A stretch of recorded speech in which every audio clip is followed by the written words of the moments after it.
शीतकालीन सत्र का पहला दिन और प्रधानमंत्री की दो टूक। हमारे साथ कीर्ति आजाद साहब हैं, टीएमसी के वरिष्ठ नेता सांसद। आजाद साहब, किस तरह से आप देखते हैं, ड्रामा नहीं डिलीवरी, नारे नहीं नीति, अपनी हार या जीत का पटल नहीं बनाना चाहिए और कई जो दल है चुनाव, राज्य के चुनाव को यूज करते हैं संसद में। ना, सबसे बड़ा नौटंकीबाज तो नरेंद्र मोदी है। इनसे बड़ा नौटंकी कौन करता है? 20 तरीके से अपना कैमरा दिखाते हैं, मंदिर में पूजा करने जाते हैं तो भगवान की तस्वीर दिखती नहीं, भगवान की मूर्ति नहीं दिखती, आपको मोदी दिखते हैं ऊपर से, नीचे से, दाएं से, बाएं से, आकाश से, पृथ्वी से, पाताल से, सब जगह से मोदी दिखते हैं।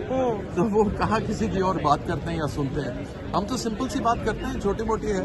अब SIR है, बहुत महत्वपूर्ण है मुद्दा, इस विषय को लेकर डिस्कशन करना चाहिए। सुबह करें, शाम को खत्म, पार्लियामेंट चलता रहेगा, लेकिन वो डिस्कशन करना नहीं चाहते। एक तरफ तो 2010 से डायरेक्टिव निकाला हुआ है कि जय श्री की वंदे मातरम और जय हिंद नहीं होगा, दूसरी तरफ मोदी मोदी मोदी करवाते रहते हैं। तो ये खुद पर जो एक नार्सिसिस्ट वाली इनकी वो है ना, वो हटानी चाहिए।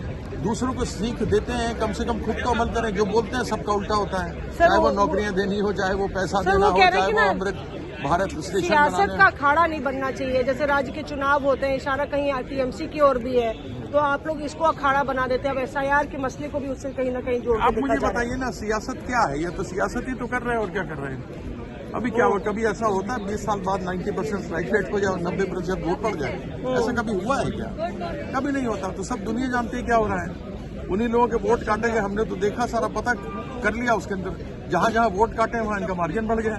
तो बड़ी स्पष्ट सी बात है, ये बाहर से लोगों का नाम जोड़ दे रहे हैं, जो लोग को काट दे रहे हैं उनको बाहर से। जैसा पहले भी हुआ था कि बिहार के, महाराष्ट्र के इलेक्शन में बिहार के, गुजरात के, न जाने कहां कहां के लोग वोटर चले गए थे, वोटिंग कर दी थी। तो वोटिंग बाहर पड़ा लगता है 150 हुए, लेकिन अंदर पता लगा 500 हो गए। हाउस चलेगा कि नहीं चलेगा? हमने इनसे डिस्कशन मांगी है, सरकार चाहे तो चला सकती है। डिस्कशन मांग ले, मान ले, चलेगी सरकार, पार्लियामेंट चलेगा। शुक्रिया हमसे बात करने के लिए। कीर्ति आजाद साहब यहाँ पे अपनी राय रखते हैं। मौसमी सिंह, दिल्ली आज तक।